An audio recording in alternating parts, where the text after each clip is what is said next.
నమస్తే. మీరు చూస్తున్న సుమన్ టీవీ. నేను మీ కీర్తి. ముందుగా ప్రేక్షకులందరికీ సంక్రాంతి పండుగ శుభాకాంక్షలు. నాతో పాటు ప్రముఖ ఆధ్యాత్మికవేత్త అనంతలక్ష్మి అమ్మగారు ఉన్నారు. నమస్తే అమ్మా. నమస్తే తల్లి. సంక్రాంతి పండుగ అమ్మ శుభాకాంక్షలు. మీకు ప్రేక్షకులకి తెలుగు వాళ్ళు భారతీయులు ఎక్కడుంటే వాళ్ళందరికీ కూడా సంక్రాంతి శుభాకాంక్షలు. ఎస్, సంక్రాంతి ఒక్కటే కదమ్మా 3 రోజుల పండుగ. 3 రోజుల పండగ ఏమిటి, 4 రోజుల పండగ. అట్లా ఎట్లా? ఇంకా గట్టిగా చెప్పాలంటే 4 రోజుల పండగ. నెల రోజుల పండుగ అంటారా? అంటే ధనుర్మాసం ప్రారంభమైన రోజు నుంచి మొదలు పెట్టుకుంటారు కదా పండగ రోజులు. నెల పట్టడం అంటారు, పండగ రోజులనే అంటారు పల్లెటూళ్ళల్లో. అంటే సంక్రాంతి పండగ రోజులు అవి. Yes. సంక్రాంతి వచ్చేసినట్టే. అందులో కొత్త పంట చేతికి వస్తుందేమో, అదే ఉల్లాసంగా చాలా ఉంటారు. ఉత్సాహంగా ఉంటారు అందరూ కూడా. సంవత్సరానికి సరిపడా సంపాదించుకునే రోజులు కూడా ఇవే. బాగా పండించిన వాళ్ళు వాళ్ళ ఇళ్లలో ఉంటుంది. పంటల మీద ఆధారపడే వాళ్ళకు కూడా ఇప్పుడే. ఎందుకంటే గంగిరెద్దుల వాళ్ళు, హరిదాసులు, నూనె కావిళ్ళ వాళ్ళు, జంగమదేవర్లు, విప్ర వినోదులు, కాశీ కావిళ్ళు, ఇలా ఎంతమందో భిక్షాటన మీద జీవితం నడుపుకునేటటువంటి వాళ్ళందరూ. భిక్షాటన అంటే వీళ్ళందరూ బిచ్చగాళ్ళు కాదండోయ్. భిక్షాటన చేస్తూ జ్ఞానాన్ని పంచుతారు. వాళ్ళందరికీ కూడా సంవత్సరానికి సరిపడా ఆదాయం వచ్చేటటువంటిది ఈ రోజులే. అంటే ఇప్పుడు మళ్ళీ అసలు ఇటువంటి వాళ్ళు మనకి ఈ వృత్తుల వాళ్ళు ఉన్నట్టు కూడా తెలియదు. ఇది ఈ నెల రోజులైతే ఇప్పుడు మీరు 3 రోజులు అన్నారు, ఇది 4 రోజులు అని చెప్పాను. మొదటి రోజు భోగి, రెండో రోజు సంక్రాంతి, మూడో రోజు కనుము, 4వ రోజు ముక్కనుము. అసలు ఇది మనకి ఇప్పుడు ఎక్కడా కనపడను కూడా కనపడట్లేదు. తెలియదు. ఎందుకంటే కనుము తర్వాత సంక్రాంతి నాడు ఎలాగూ ఇది వచ్చేసింది కదా, ఉత్తరాయణం వచ్చేసింది గనక ముక్కనుము నాడు రకరకాల వ్రతాలు మొదలు పెట్టుకుంటారు. ముఖ్యంగా సావిత్రి గౌరిదేవి వ్రతం మొదలైనటువంటివన్నీ ఆ ముక్కనుము నాడే మొదలు పెడతారు. అది ప్రధానం. అయితే హరిదాసులు, ఈ గంగిరెద్దులు ఇవన్నీ ఈ సీజన్ లోనూ ముఖ్యంగా ఇప్పుడే ఎందుకు అమ్మ కనిపిస్తారు? అండ్ మనం తప్పకుండా దానం కూడా చేయడం చాలా ముఖ్యంగా సంక్రాంతి రోజు చెప్తూ ఉంటారు. ఎలాంటి దానాలు చేయాలి, ఎందుకు చేయాలి? ఈ నెలంతా కూడా హరిదాసులకు వేస్తారు కదమ్మా. హరిదాసులు ఏం చేస్తారు, హరిలో రంగా హరి అని చెప్పి మేలుకొలు పాటలు పాడతారు. ధనుర్మాసంలో గోదాదేవి చేసినటువంటి ఆ శ్రీవ్రతం ఉందే, అందులో ఆవిడ ఏం చేసేది, కృష్ణుణ్ణి సేవించుకోవడానికి రండి అని చెల్లుల్ని నిద్రలేపేది. అదే కదా, ఆ నిద్ర లేపడమే మనకి హరిదాసులు చేసేటటువంటి పాటల్లో కనపడుతుంది. వాళ్ళు ఏమి మొత్తం అంతా కూడా విష్ణు సంబంధమైన కీర్తనలు పాడడమే వింటాం కానీ అమ్మవారికి సంబంధించినవి కానీ శివుడికి సంబంధించినవి కానీ పాడడం మనం గమనించాం. ఎందుకంటే ఇదంతా విష్ణు భక్తి పొంగి పొర్లేటటువంటి కాలం ఇదంతా. అందుకని వాళ్ళందరూ కూడా హరిదాసులు, విష్ణువు యొక్క దాసులుగా మేము లేచాము, భగవంతునిని చేరుకోవడానికి జాగృతమయ్యాము, మీరు కూడా లేవండి అని అందరినీ నిద్ర లేపడానికి వస్తారు. ఈ నెల రోజులే వస్తారు వాళ్ళందుకు. అదే ఆ కృష్ణుడు పాలించింది కూడా గోవుల్ని గనక గో సంపదకు అభివృద్ధి చేసేటటువంటి కాలంగా కూడా దీన్ని మనం చెప్పుకుంటాం. కృష్ణుడికి ఇష్టమైనది ఏమిటంటే గోవుల్ని పెంచితే ఆయనకి ఇష్టం. ఆవులన్నిటినీ తిప్పలేరు గనక ఒక్క వృషభాన్ని మాత్రమే, అంటే ఒక మగ ఆవు, దాన్ని ఎద్దు, అందరికీ తెలుస్తుందో లేదో అని చెప్తున్నాను నేను, ఎద్దుని మాత్రమే తిప్పుతూ ఉంటారు. అది గంగిరెద్దు. దాని ఆశీర్వాదం చాలా శుభప్రదంగా, ధర్మానికి ప్రత్యేక ఎద్దు అంచేత ధర్మం మన ఆశీర్వదించిందని అనుకోవాలి గంగిరెద్దుని ఆశీర్వదిస్తే. అలాగే ఎందుకు ఇప్పుడు ఎక్కువ వస్తారు అంటే, ఒకటి హరిదాసులైతే ధనుర్మాసం అనే ఉద్దేశం అయితే, ఇప్పుడు పల్లెటూళ్ళల్లో మామూలప్పుడు నా దగ్గర ఏం లేదనుకునే వాడి దగ్గర కూడా కొంత ఇంతో అంతో ధాన్యం ఉంటుంది. పల్లెటూరు వాళ్ళకి ఇప్పుడు వచ్చింది కానీ అలవాటు డబ్బు గురించి. పూర్వం వాళ్ళు పెద్ద క్యాష్ అసలు పెద్ద పట్టించుకునే వాళ్ళు కదా, వాళ్ళకంతా సంపద అంతా ధనమే, ధాన్యమే. ఈ ధాన్యం ఉంటుందేమో లెక్కాపత్రం లేకుండా వచ్చిన వాళ్ళకి చేతులతో ఎవరు ఇచ్చేవాళ్ళు కాదు, చాటలతో కుంచాలతో పోసేవారు. చేతులు ఇన్నే పడతాయి దోసిలి, అందులో చిన్న చేతులు ఉన్న వాళ్ళకి మరీ ఇంతే పడతాయి కనుక చాటలు అన్నా కానీ లేక పెద్ద కుంచాలు తబలు పెట్టుకుని వాటితో అన్నా పోస్తూ ఉండేవాళ్ళు. అంత ఇచ్చేటటువంటి కాలం. అందువల్ల ఈ వచ్చేవాళ్ళు ఎక్కువ వస్తూ ఉంటారు. సంవత్సరానికి సరిపడా వెళ్ళకుంటుంది. సో ఉదయాన్నే సంక్రాంతి రోజు మనం ఏం చేయాలి, దేని ఎట్లా ఎండ్ చేయాలమ్మా? భోగి నాడు తప్పనిసరిగా అభ్యంగన స్నానాలు చేస్తారు. ఈ రోజున పిల్లలు వాళ్ళు ఎవరు అభ్యంగన స్నానం చేయాల్సినటువంటి పని లేదు, అయిపోయింది కదా తలంటు పోసుకోవడం. ఈ రోజు సాంప్రదాయక కుటుంబాల్లో వాళ్ళు తలస్నానం చేసి పితృతర్పణాలు ఇస్తారు పితృదేవతలకి. వాళ్ళని ఒకసారి గుర్తు చేసుకుంటారు. ఎందుకు అంటే దక్షిణాయనం పూర్తయిపోయి ఉత్తరాయణం వస్తోంది. దక్షిణాయనం పితృదేవతలకు సంబంధించింది, ఉత్తరాయణం దేవతలకు సంబంధించింది కనుక దక్షిణాయన పుణ్యకాలంలో భూలోకానికి వచ్చినటువంటి దేవతలందరూ ఉత్తరాయణ పుణ్యకాలానికి తమ పని అయిపోయిందని తమ లోకాలకి తాము వెళ్ళిపోతారు. ఆ వెళ్ళిపోతున్నారు కనుక వాళ్ళకందరికీ తర్పణాలు ఇవ్వడం అన్నది పద్ధతిగా ఉంటుంది. అందుకే చాలా మంది ఆ రోజు దానాలు కూడా చేస్తారు. ఎందుకంటే పితృదేవతలకి తృప్తి కోసం అని చెప్పి కూష్మాండ దానం సాధారణంగా చేస్తారు. కూష్మాండం అంటే గుమ్మడి పండు. గుమ్మడి పండు అంటే బూడిద గుమ్మడి కాదమ్మా, మామూలు మంచి పండు, మంచి గుమ్మడి. ఎందుకంటే భూమి ఆ ఆకారంలో ఉంటుంది.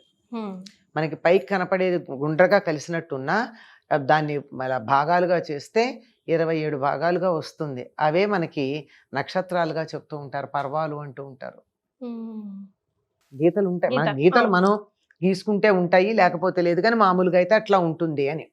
అటువంటి దాన్ని ఒక గుమ్మడి పండు దానం ఇచ్చినట్టయితే భూమండలం దానం ఇచ్చినంత ఫలితం ఉంటుంది అంటారు. మరి ఇప్పుడే ఎందుకు ఇంత ప్రధానం అంటే, భోగి నాడు భూలోకానికి వస్తాడు బలిచక్రవర్తి. భోగి అంటే భోగము అంటే పడగ, భోగి అంటే పడగ కలిగింది. పడగ కలిగింది ఏమిటి? పాము. ఆయన భూలోకం, పాతాళ లోకం నుంచి నాగలోకం అక్కడ కదా ఉండేది, అక్కడి నుంచి వస్తాడు ఆయన ఆ రోజు బలిచక్రవర్తి. 3 రోజులు ఉంటాడు. అందుకని తప్పనిసరిగా వీలైనంత దానాలు చేయాలి. ఆయన చేసిన దానం ఏమిటి?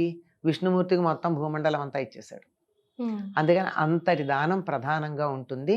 ఇంకా కొంతమంది ఇళ్లల్లో అయితే బాగా ఒకప్పటి సంప్రదాయం కొనసాగాలి అనే తాపత్రయం ఉన్నటువంటి వాళ్ళ ఇళ్లల్లో అయితే ఈనాడు తప్పనిసరిగా పితృకార్యం కూడా చేసేవాళ్ళు ఉన్నారు. అంటే పూర్తిగా తద్దినం పెట్టినంత పూర్తిగా కాకపోయినా కొంతవరకు పితృదేవతలకి తర్పణాలు ఇవ్వడం, నువ్వులు వదిలిపెట్టడం, బ్రాహ్మణులకు భోజనం పెట్టడం, బట్టలు పెట్టడం, ఇలాంటివన్నీ చేస్తారు. అంటే పితృదేవతల ప్రీత్యర్థం.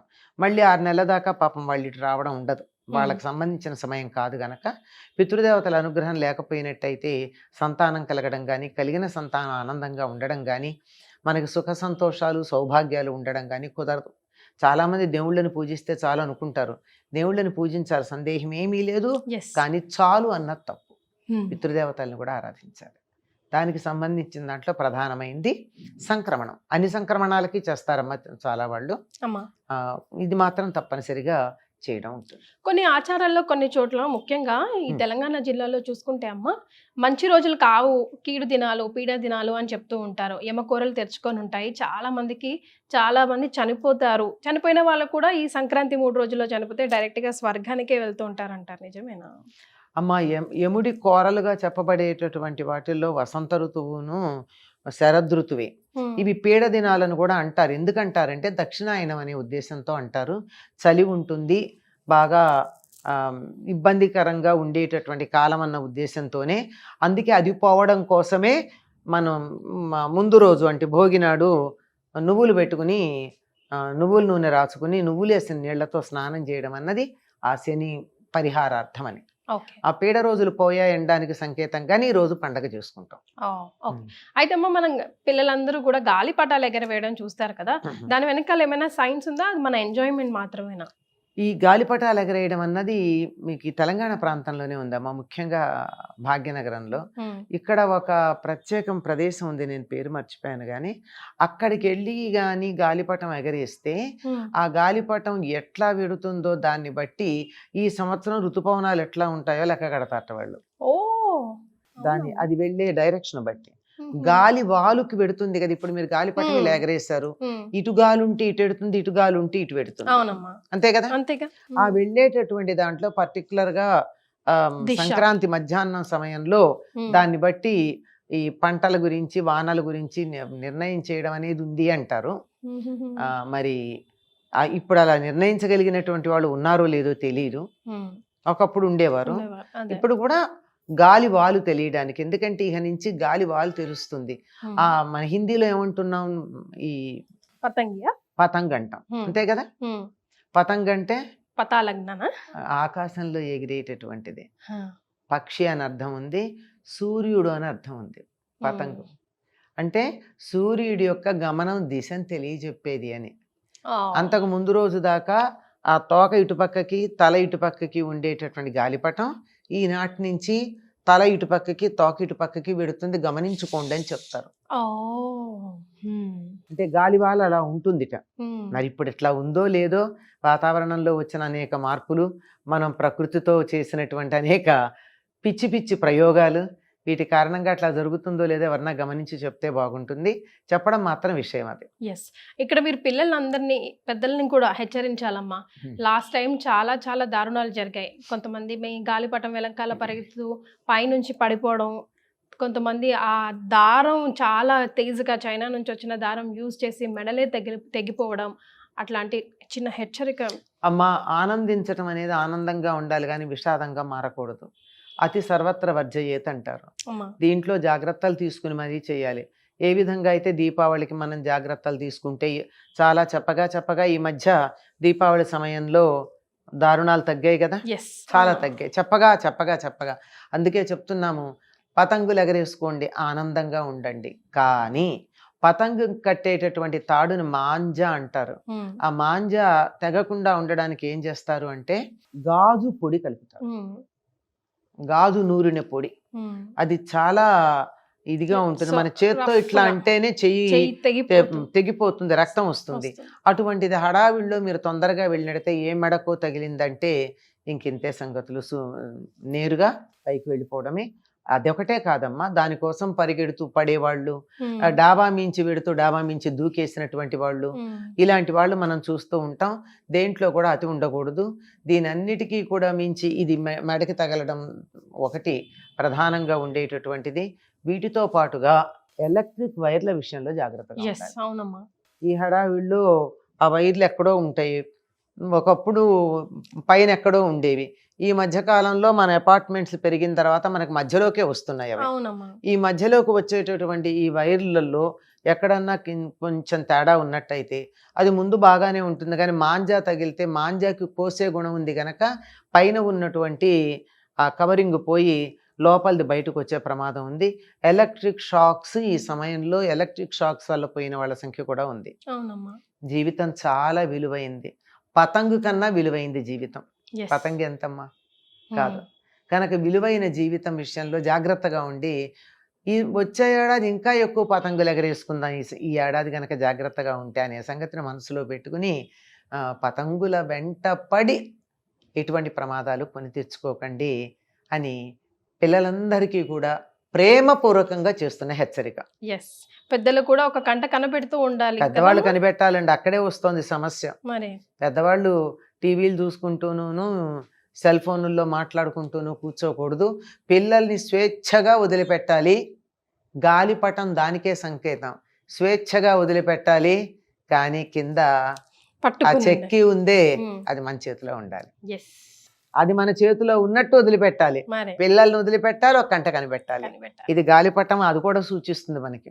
అది వెరీ వెల్ సెడ్ అమ్మా. మరొకసారి సంక్రాంతి శుభాకాంక్షలు అందరికీ కూడానమ్మా. సంక్రాంతి శుభ సంక్రాంతి కావాలి అని కోరుకుంటున్నాను. ధన్యవాదాలు.